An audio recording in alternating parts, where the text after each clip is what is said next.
This is horror. Oh man, I didn't. Recording? What? Yeah, we're recording. Don't put this stuff on there. All right, so today we're doing the Miles Davis countdown. Our Can't we? favorite our five favorite Miles Davis records. And he wants to do them in order of importance. I'm saying we should just do them chronologically. Well, I've been thinking about the importance of the records that I chose, Yeah. which is hard because there's so much Miles Davis stuff, and any of it on any given day could be my favorite. Right. Well, and also favorite doesn't necessarily correlate with most important. Right. So I'm certainly not capable of judging what's most important. that's why I'm I'm just saying personal choice. Okay. Like what you listen to the most. Oh, okay. Okay. All right. We probably have some overlap. Well, let me see. I'm gonna hold on a second. How many do I have? Okay. All right. All right. I'm ready. You go first. Miles Davis countdown. Yeah. I'll go first.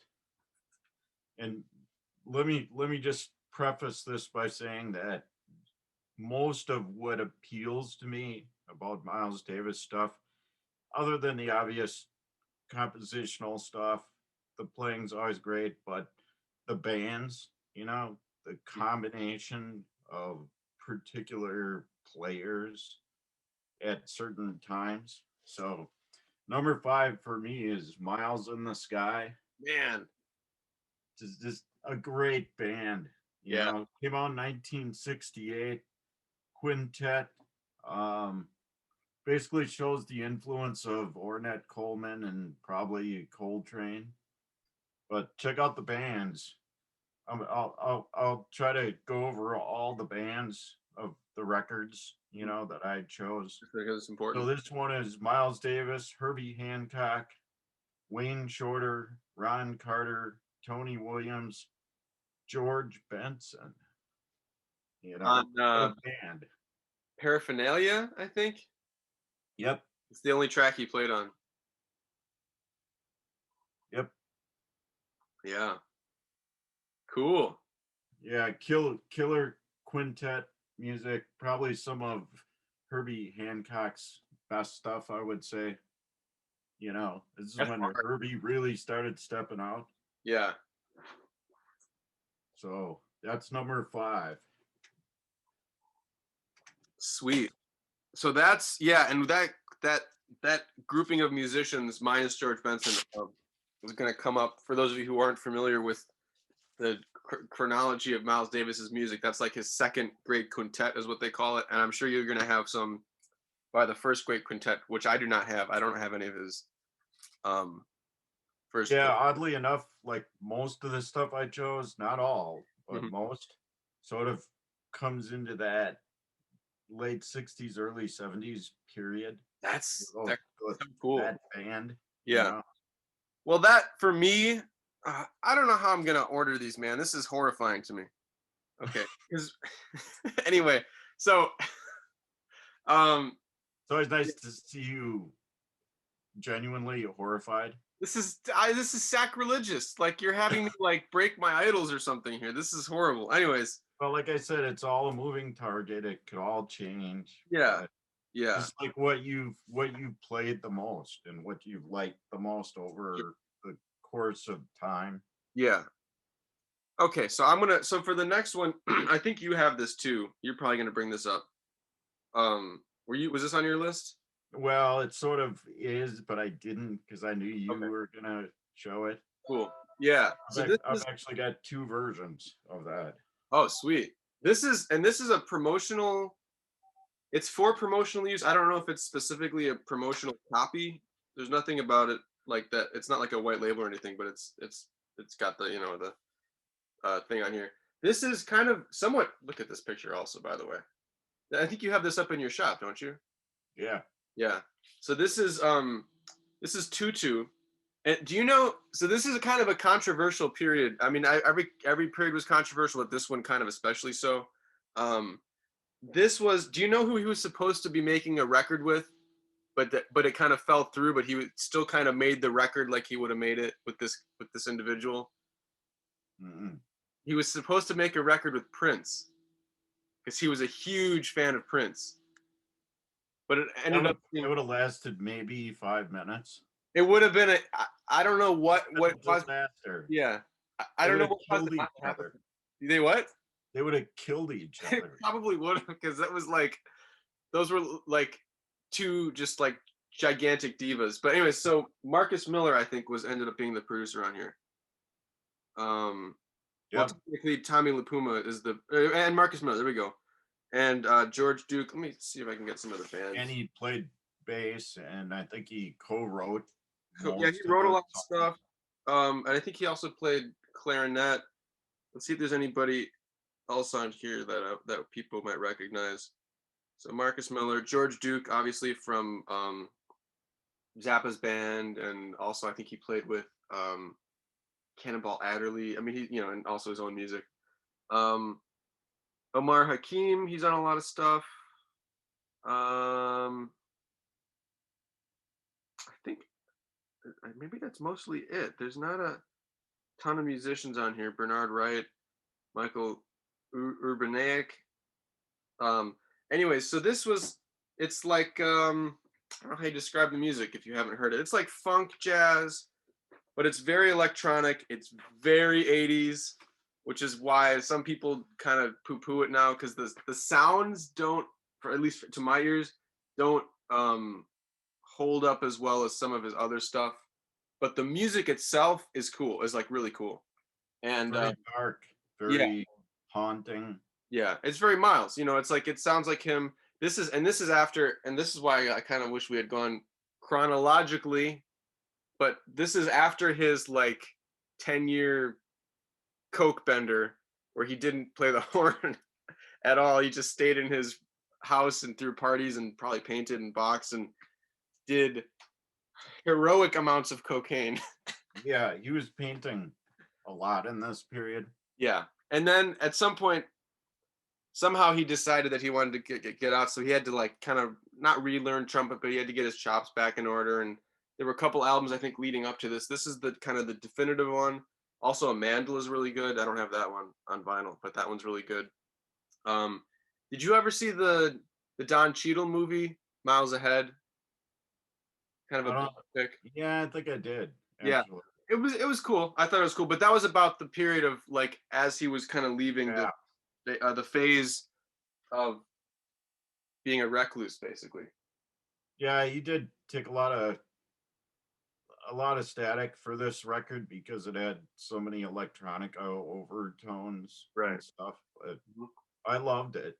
I thought it was a phenomenal record. If you just look at the compositions, I mean, it's some of his best Yeah. writing, I think. And Well, Marcus Miller and him, huh? I don't think he actually wrote anything. I think he co-wrote a lot of this stuff with Marcus Miller. Yeah. I, Well, and I think it's a good combination. I think Marcus Miller sort of extracted him from himself. yeah, You know, he was definitely. he was pretty locked up for a lot of years there, Mhm. emotionally and physically. Yeah. But yeah, just great record. And as a side note, the reissue of that comes with a live performance. There we go. So that there only was a couple of live shows where they performed that stuff. So my next record is something you're probably never gonna see again. This is a really rare Miles thing. Hmm. It's called Jazz Track. And what this is, it's a compilation of two 10-inch French released soundtracks. Hmm. So one of them's frantic, and the other one, Mir tried to teach me how to pronounce last night. I'm Oh, not even gonna try it. no, no. Let's hear your best attempt. It's one of those French terms that Yeah, This is I what just people can't want to even see. begin to pronounce. This is Ken. This is But what it's people want to see. yeah, right. But it's great stuff. Like I said, these were both 10-inch releases.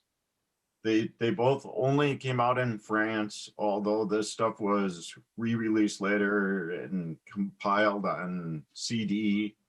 I think maybe some of it was combined with a Sonny Rollins thing that Miles did. Right. But the reason why I like this, the side two material is basically the Kind of Blue band without Wynton Kelly. Who's on piano? Red, Um, Red Garland.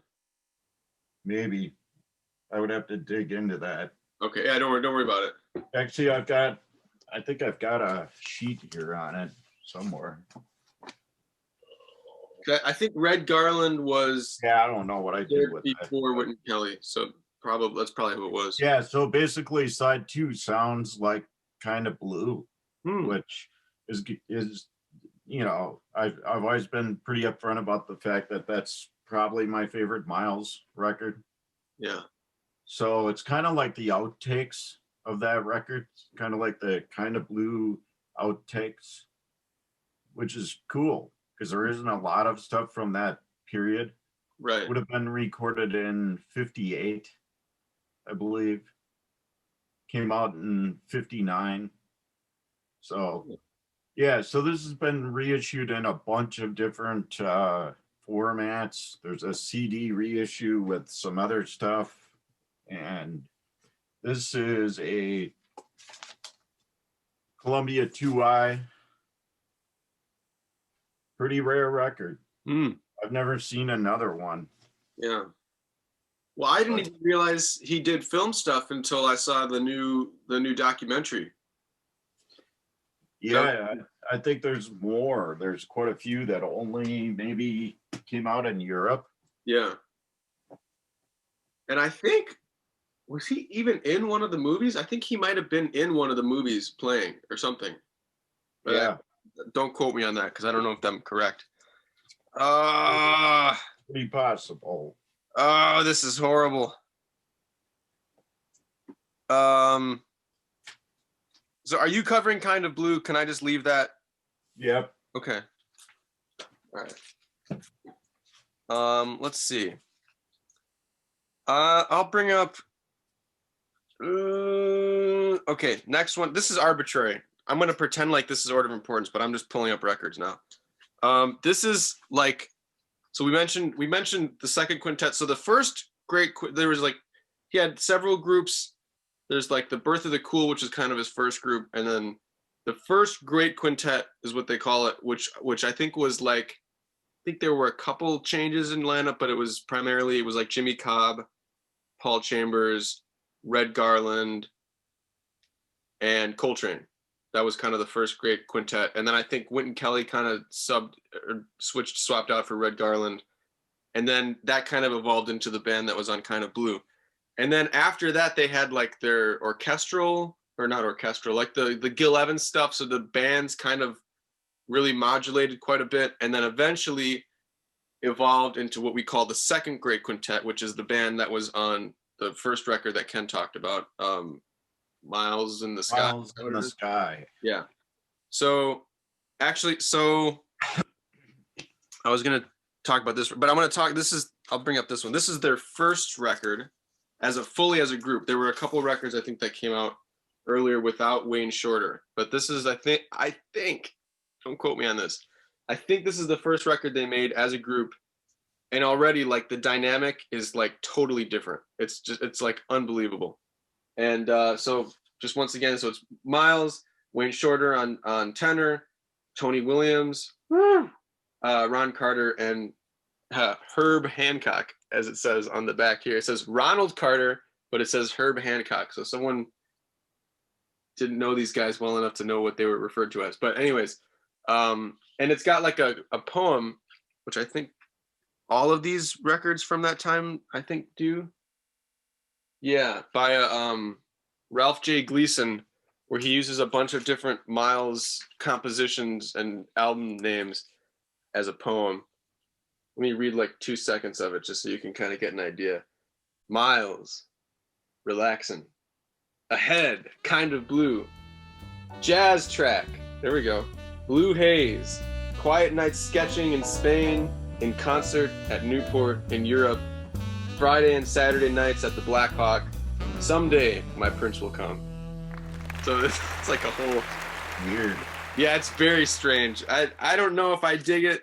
I mean, it's interesting. I don't think he would have put it on if he didn't think it was cool. But this is a you know, I don't know if you're not super if you don't listen to a lot of jazz already, you might not be immediately aware of the differences between the music he was making then and the music he's making on this record. I think so. I think it's pretty apparent. The first record was, or the first quintet was pretty straight ahead. The drums were just kind of ching, ching, ching, ching, ching, and the bass was kind of walking. Tony And, Williams was a big force. yeah. Tony Williams kind of was what just threw around, and he was like 17 on this record. He just threw a wrench in the whole concept of what jazz drumming was. And there were a couple people, like also I think Ornette's drummer. He had a couple of them. Blackwell maybe, or Higgins. Tony Williams was the first modern drummer, you know. Still, like, not many people in my like come as high as he goes in my book, and he's not. And and on a technical level, he's great. But he's like really sloppy, but in the coolest way. So like they're playing, and Herbie will be playing a solo, and sometimes the rhythms will get slightly off. Tony will stop. He'll like stop playing, and then he'll come back in, and it's like he had a really defined sense of space. Yeah. Or complex sense of space. Yeah. Which, you know, later was sort of, you know, Billy Cobham obviously was influenced by. Yeah, on his more. So, yeah. I mean, that's what the better jazz drummers of later years became. Yeah. You know? Yeah. Probably because of Tony Williams. I think he was the guy. And you could kind of go through each player on this record and talk about the huge influence they had as far as modernizing it. But the compositions on here are like so, I don't want to say out of left field, but like the chords that they're using and the melodies they're using and the way that they're using intervals and stuff is just so absolutely different than anything else that had come before it. And there's some great tracks on here. So like ESP is the title. I should mention that, by the way, which is really fast. Really, it's not fun to play. I mean, it's fun to play over once you get into it, but it's a tough tune. 81 is like a kind of minimalist like blues with like kind of like 5 little splurts for the melody. So, and I'll talk about another album by this group, but I brought this one up before, but like anything for me, the second quintet is the greatest. So I'm not really showing this as 4th down on the list. I'm just bringing this up because I'm going to talk about other ones, and this is the first one. So this be my pick number 3. Jack Johnson. Yeah, talk about bands. Miles Davis, Herbie Hancock, John McLaughlin, Steve Grossman on sax, Billy Cobham drums, Michael Henderson bass. So this was the truly modern Miles Davis band. This was after the first 2 quintets. Yeah. Miles Davis, you know, kind of had a way of finding like the best, most sort of controversial and cutting edge musicians, and all these guys were really young, you know. Yeah. So basically anybody that was out there that was really up and coming, that was, you know, making waves, you would find. Yeah. And that's kind of what this band is all about.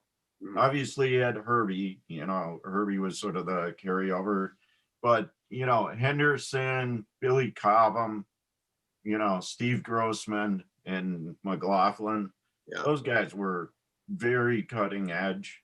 They were very 1971, which is when this came out. Yeah. So yeah, a lot of people think this is maybe his best of the later period, Hmm. but killer record, really jammy, longer songs. Right. So Yeah. So next, this one will be quick because I basically said everything about this record in the last one. This is the other. This may have been second or third. This is also by the Great Quintet. The second Great Quintet also has a poem on the back. Oh, they have a couple of the other ones. So Four and More was, I think, another one. Miles Smiles, which I don't have. That one's really good. And this one, also, I want to point out, this is important. Miles was kind of, I don't know if revolutionary. I mean, he was a revolutionary, but like putting black women on his album covers was like a bold move because that wasn't something like as artwork. Like, because even black artists had a hard time getting their faces put on LP covers because then all of a sudden it became a race record. If they just put artwork on, then maybe some white people would buy it and not realize who it was. So so putting like black women on the cover of his albums was a statement of like we should be celebrating our people, our culture, our women. And so like starting with ESP, and I think he had a few before that, like Someday My Prince Will Come. He made a big point of that. And I think that's one of the things of like, can you imagine the conversation that like the record company that he had with the record company? Like that must have been well, like especially insane. Columbia. Yeah. I mean, We're like, Columbia was the biggest of the big. yeah. So it must have been, and obviously he he got his way because he's Miles. But I can only imagine what that conversation would be like. I'm like, well, Miles, it sounds like a great idea, but we really think we'd better keep it safe just so that we can make sure that people sell more records. Bullshit, something like that. Yeah. Some kind of crazy outburst thing. But so I think that's really cool. And obviously when we get to like Bitches Brew and stuff, the album artwork just went off into space. But this one's really good. This one's got some great tunes on it. Mascalero, The Sorcerer. And then this one's kind of bizarre because at the last track is Nothing Like You, which is from like 10 years before. It was like recorded, I don't know if it was Birth of the Cool or what it was, with this vocalist Bob Duro, who I thought he like didn't like Bob Duro. Maybe it was someone else. There was in his book he complains about having to do a record with some vocalist, but it's just so bizarre. Coming out of all this like dark, moody, violent music, and then this is kind of like snappy thing with a vocalist. It's like very, very strange. But anyways, that's part of the record. Obviously a record company decision. That's what I'm thinking. Some dude kind of thought it was a great idea. Yeah. Somewhere. Yeah. Well, someone speculated it had something to do with he thought it would be a nice gesture for his girlfriend because it's kind of a romantic song, but it really doesn't seem like something that he would have done given the state of mind he was in musically. So it's interesting. So my number 2 pick. Yay! A Silent Way. Wow. Phenomenal record. Yeah. Absolutely doesn't get any better. This is Miles, especially compositionally, this is Miles at his top of his game. Yeah. Mm-hmm. So check out the band on here. Miles Davis, Herbie Hancock again, mm-hmm. Chick Corea with Herbie, mm-hmm. Wayne Shorter, Dave Holland, Joe Zonowell, John McLaughlin, Tony Williams. So incredible band, incredible songs, and probably a little more minimalistic than his previous stuff. Yeah. I think this is 69, and I think a lot of people sort of consider this the beginning of his really electric period. Right. He kind of flirted with it before. Yeah. Incoming. Yeah, so I love this record. Yeah. You know, I was torn between this and Nefertiti. You're not Yeah, gonna bring and it for TD? Nefertiti's great, you know, but I don't know. There's something about this one, you Yeah. know, that I just play it more. But you gotta at least pull it up Nefertiti to show people, because that's, we can save it to the end because I don't have that one. If I did, I would be talking about it. Actually, mine isn't here. It's at the shop. Oh man. Okay. Well, we'll talk. I think. Wait, do I have it on CD? Well, we'll get Yeah, back to it. We'll do another Miles video. hold on a second. Let me just hold up the CD though. This one, this is also second great quintet, and this stands out. It's like a whole different album than the other ones. I would put it in the same category as In a Silent Way. It's similar. Yeah, Really dark and haunting and really kind of spiritual and yeah, spacious. and a lot less emphasis on like really, I don't want to say chopsy, because they don't show off their chops. They're playing the music that way it's supposed to sound, but there's a lot less like really extravagant playing. It's all very, very toned down. Most of it. There's a couple more up tempo tracks, but like the title track, the horns just play the melody over and over again, and the rhythm section is what solos, which is like, who else was doing that, you know? So next, since you brought up In a Silent Way, I'll talk about the record that came after, which is kind of probably the most, well, maybe not the most famous besides Kind of Blue, but also Sketches of Spain is pretty famous. But this one's kind of, I think, kind of gotten maybe even more popular as time has gone by. Actually, I don't think it's as solid of a record as In a Silent Way, but it's kind of more iconic in a sense. I mean, which is why I think you see this cover a lot more than In a Silent Way. But first of all, look at this. Oh, there go my paper sleeves. Look at this cover, man. Damn. And this obviously isn't doing it justice showing it on my little screen, but like, this is some serious artwork, man. And this is kind of almost the beginnings of what they would call Afrofuturism, which is kind of like the combination of like sci-fi and the African culture that people were kind of able to extrapolate later, that they had kind of lost after the diaspora. You know, they'd been given all these like white people names, and so they had to kind of reinvent their cultural heritage because it had been stripped from them. So this was kind of part of that process. Yeah, and he was definitely probably influenced by Carlos Santana. As sure, yeah, because they were playing festivals. Yeah, Abraxas was that same artwork. Right. So, and then also here's a really nice picture of him. I think probably at the beach or something. So this is, I just want to read. I want to read some of the musicians on here, because there's like 4 or 5 fusion bands that came just out of this record. Like, as a result, this record dropped, and then everyone dispersed out and started making their own fusion records. So first, obviously you have Miles, and then you have Wayne Shorter and Joe Zawinul again, who went off and recorded Weather Report, which the first Weather Report album is like basically a sequel to Bitches Brew, I think, to my ears. You know, it's kind of the same, in the same trajectory. And then you have Lenny White and Chick Corea, who went off to do Return to Forever, although I think Lenny White, he joined later in. I don't remember who was on the first. He had some great solo stuff. Oh, did he? Oh yeah. Oh, I haven't heard it. Yeah. Groundbreaking fusion. Yeah.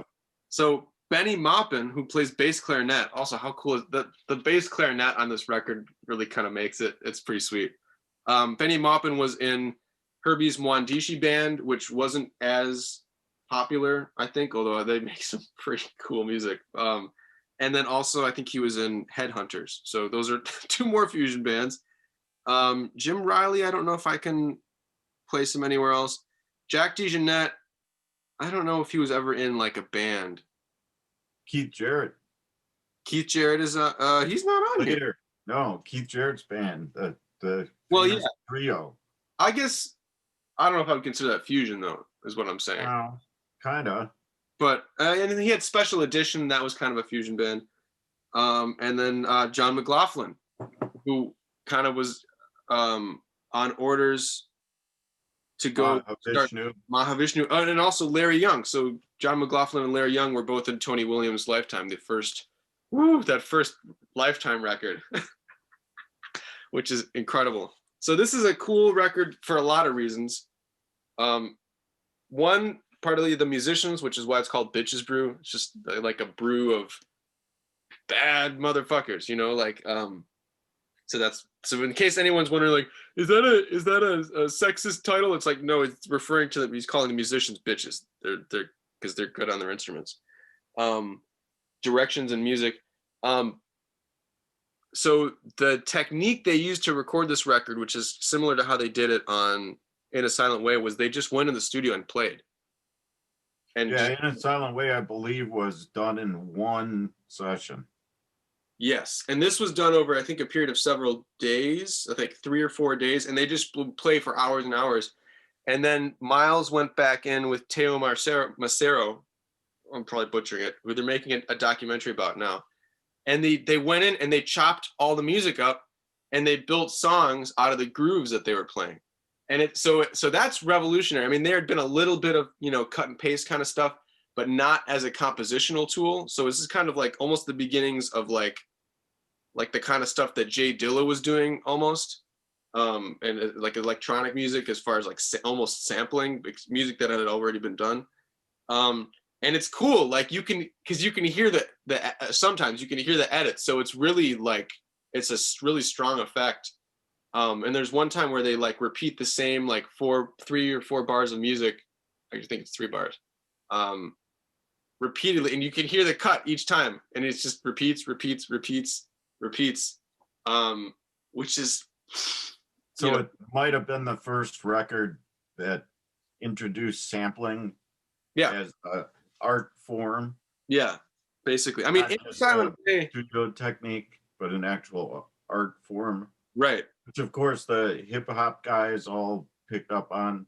Right. I think they probably discovered it separately, because I don't know if a lot of the really hip hop guys would have been in situations where they would have been listening to Miles. They might have. They were pretty well versed in all sorts of styles. But I mean, some of the 20th century composers were maybe doing things similar, like Stockhausen maybe he was chopping stuff up, but in the jazz context, no one had ever done it before.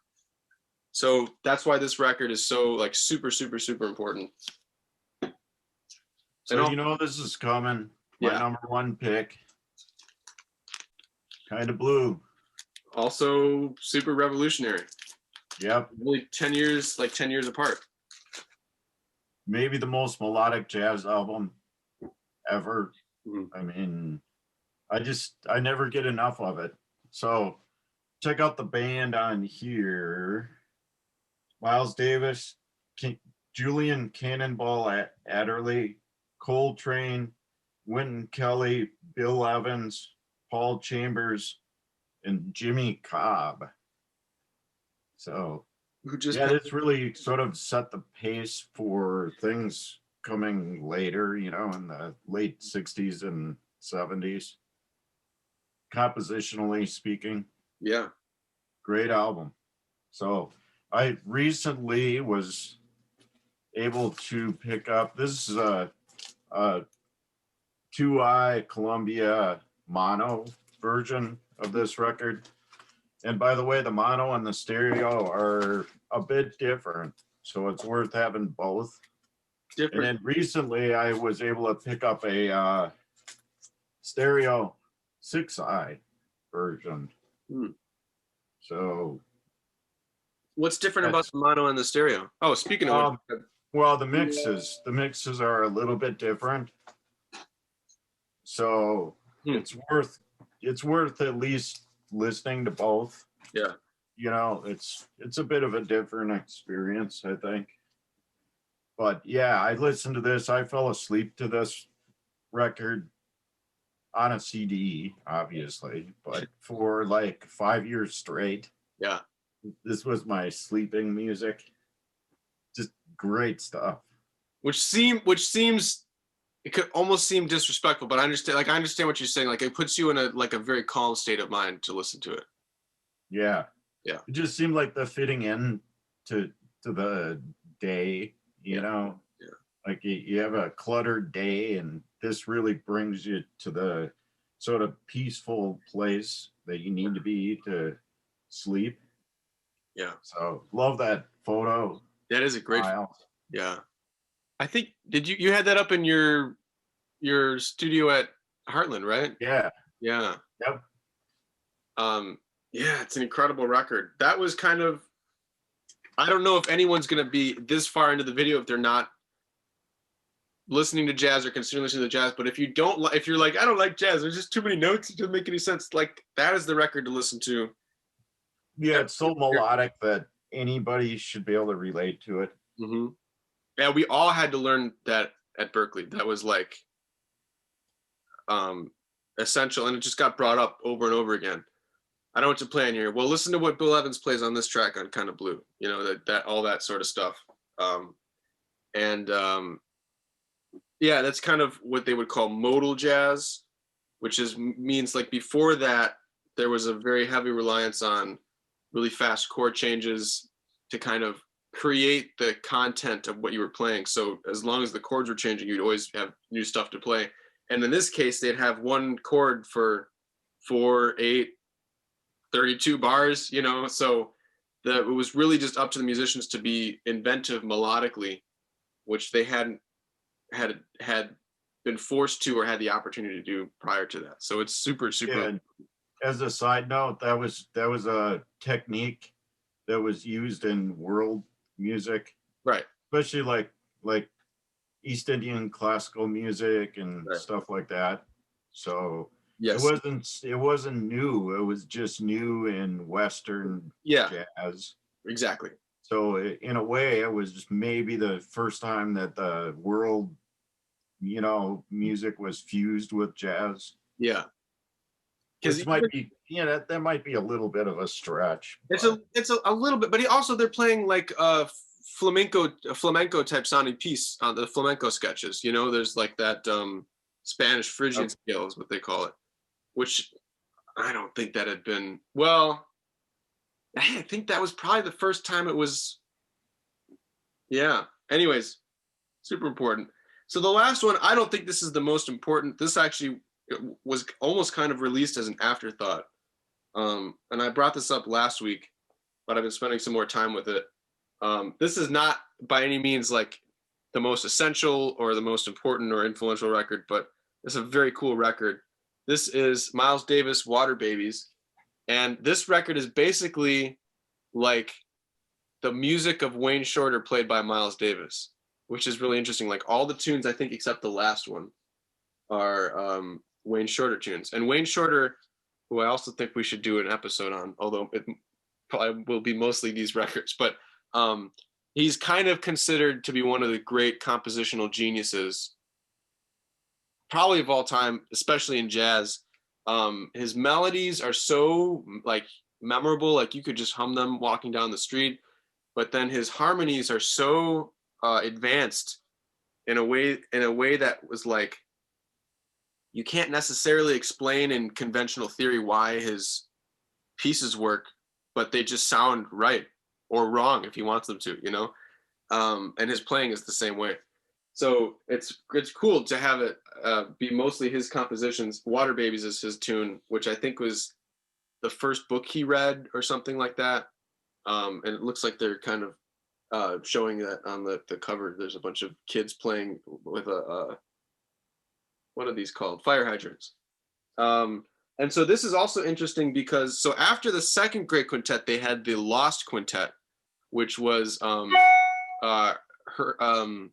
Tony and Ron Carter got replaced by Chick Corea and Dave Holland, who obviously appeared on later stuff. And they're not recorded very much. Like they didn't make an album except for a couple things, maybe Fiesta to Kilimanjaro. And they show up on here.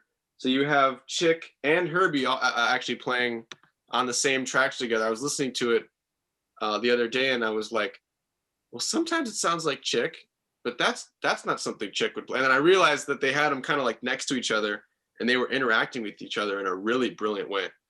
So this is really cool. If you're into this period, if you can find this record, and then like as we showed last time, this is a white label promo, which I never thought I'd see this record, but also.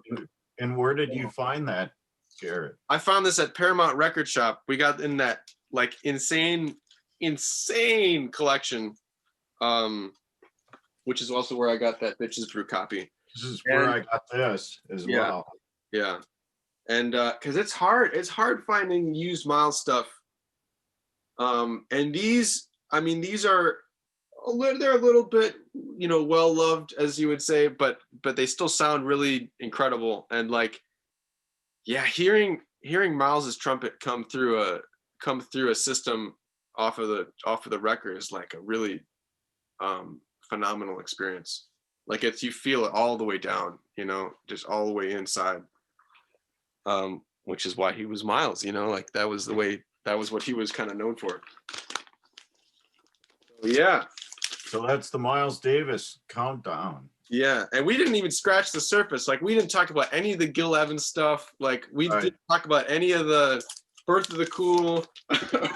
Yeah, we'll do more. Yeah, well, that's all I have pretty much. Those are all my Miles records.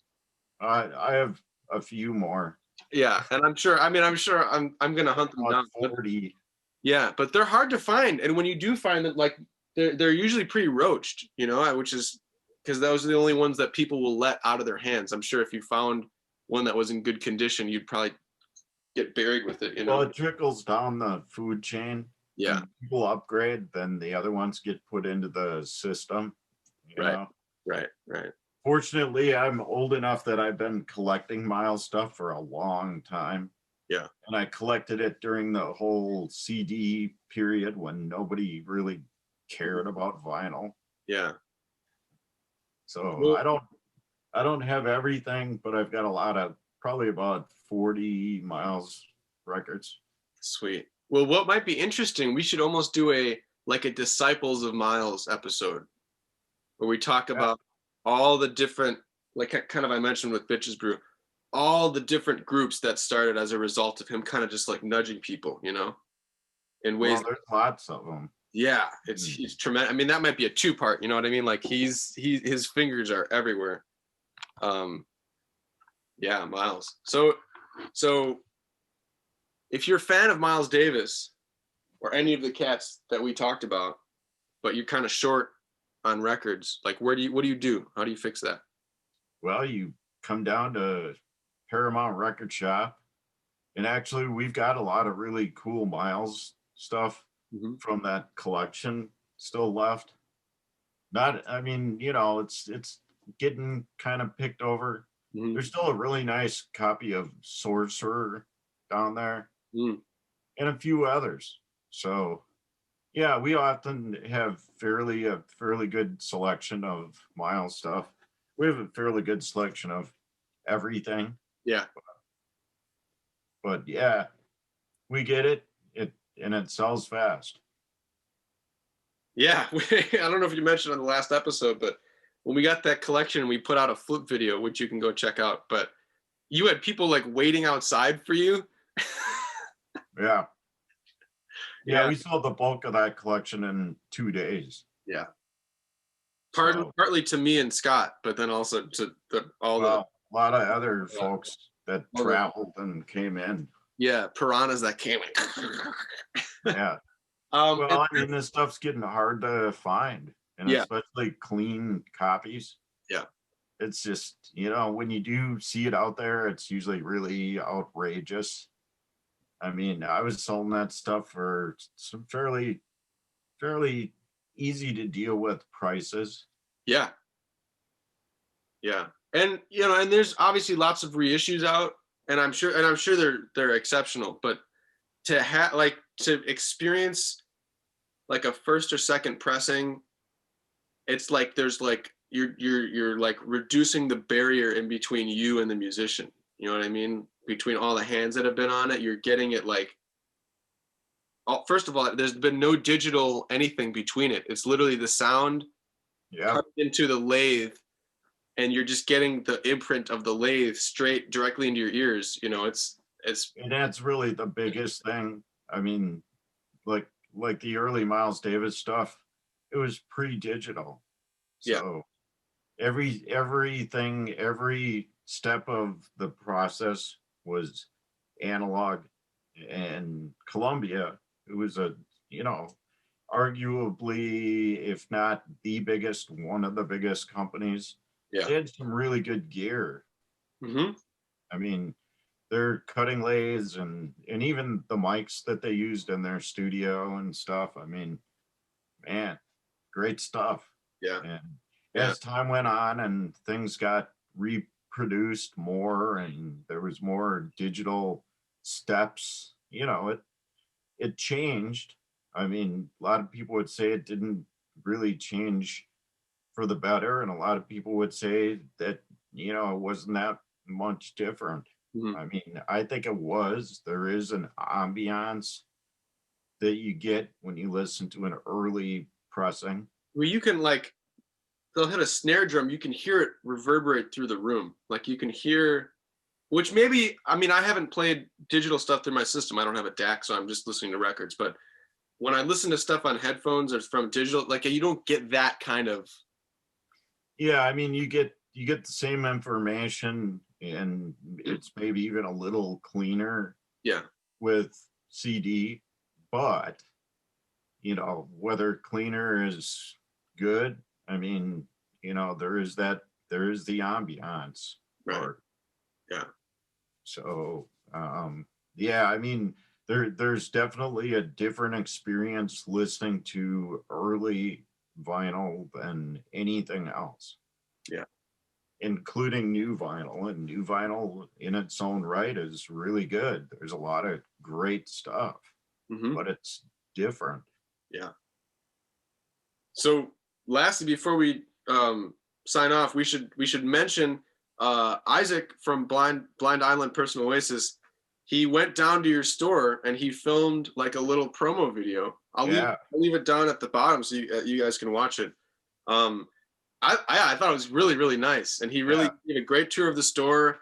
And Yep. he obviously he Great. spent a lot of time there, so he knew all the stuff that was cool that he could show off. And it and I know obviously he's a fan of the store, but it's so generous of him to be like, Yep. I especially when agree. he's got a bigger platform than we do. So Isaac, I'm sure you're watching, buddy, and like we're super super grateful. That's so cool. I love the video. We've been putting it up all over the place. So go check that out if you haven't checked it out, Yep. and go check out his channel because he Yeah. puts out stuff Blind way Island. more frequently than we do. It's a great channel. Yeah. All right. Well, I think that's our Miles episode. I think we got a good part 1 of 10 going. Yeah, we got a good start. Yeah. All right.